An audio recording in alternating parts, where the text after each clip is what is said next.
for India to win its first Olympic medals was huge, and to win it in this fashion was fantastic. Is he now madman from Warangal? I saw it today. I thought it was ridiculous, but I should tell him anyway. I prefer Lightning Kid too. I'm glad nobody called me. Especially this generation, this very talented generation, constantly surprises with what they can do. Can you just talk about the winds of change flowing through Indian chess? I mean, you have two gold medals at the Olympiad for the teams. You have four individual gold medals. The overall gold medal, the Nonak Aprindishvili Cup. Uh, would you have ever expected this to happen when you were playing in the Olympiads at some stage? I mean, I'm not that much of a futurologist. I wouldn't have been able to imagine that. But you could see that the popularity of the game was growing steadily for several decades, and slowly barrier after barrier is being crossed.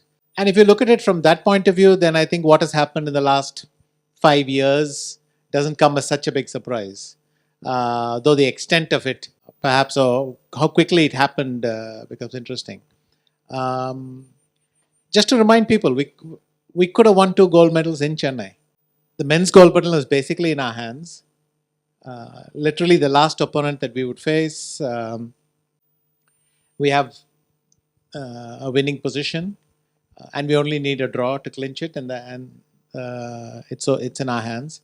And the next day, the women were still leading, and only missed it in the final round.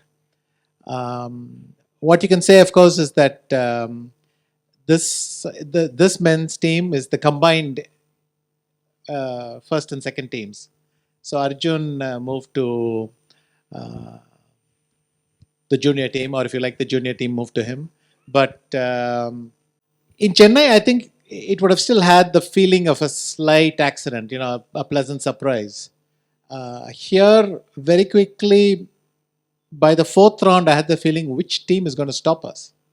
And I was just curious to see if some team would manage. And, well, we know the final result, a 4-point margin. For the women, it was harder. And in a way, I find that also very impressive because they had a late setback. They were leading after 7 or 8 rounds, then had this loss, then fell a further half point behind. And to then win the Olympiad outright was a great achievement. So I wouldn't have predicted a lot of the things that started from last year, that we would have 3 candidates in the men's and 2 in the women. Only one was sure. And then subsequently, that one of our players would win the candidates, that we would then win the Olympiad. So I'm almost not sure whether to be surprised or not in November, but obviously hopeful. We'll see. You've seen the sport for so many decades now. You've seen the crumbling of the Soviet Union dynasty, if you will. Could you just put that into context in a little bit? What does this Olympiad gold mean for the rest of the world? Yes, of course. A chess team, like in the Olympiad, is a collection of this is the sum of the scores of 4 individual boards. That's clear, but it shows the depth we have. One of the reasons I thought India was one of the favorites this year is simply because we could afford 1 or 2 accidents in every round.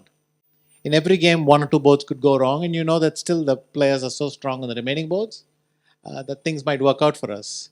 Now, I try to be realistic and imagine that in future Olympiads it won't be this easy, that this was in fact a high water mark. Then again, especially this generation, this very talented generation, constantly surprises with what they can do.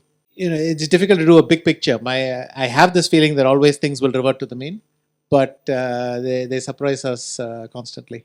I wanted to understand what was it like playing in the first season? How unique was it? Because very individualistic sport, everybody plays for themselves in a sense. But suddenly now you have to keep an eye out on the other board, maybe because black, wins count for more, things like that.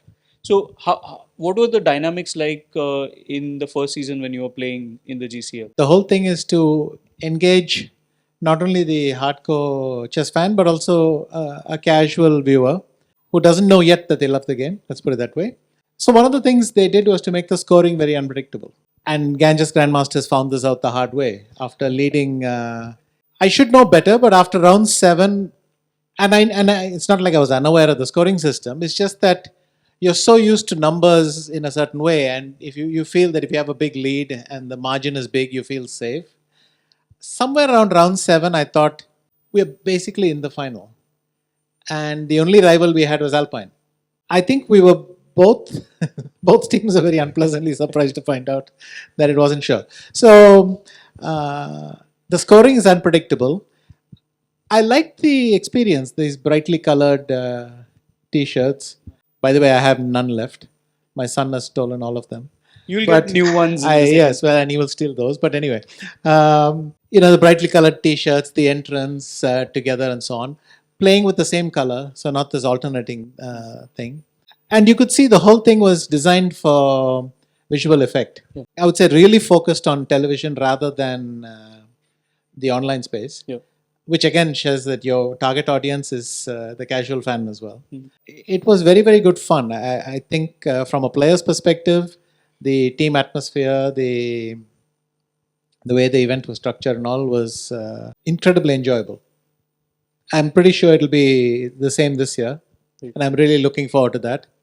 I'm happy to have, the madman from Warangal, Right. come over to our team and things like that. So, I like the changes in the team and looking forward, but, little chip from last year on the show. Is that a nickname that's now caught hold? Is he now Madman from Warangal? Is that a thing? I saw it today. I thought it was ridiculous, but I thought I should tell him anyway. Right. I prefer Lightning Kid too. I'm glad nobody called me.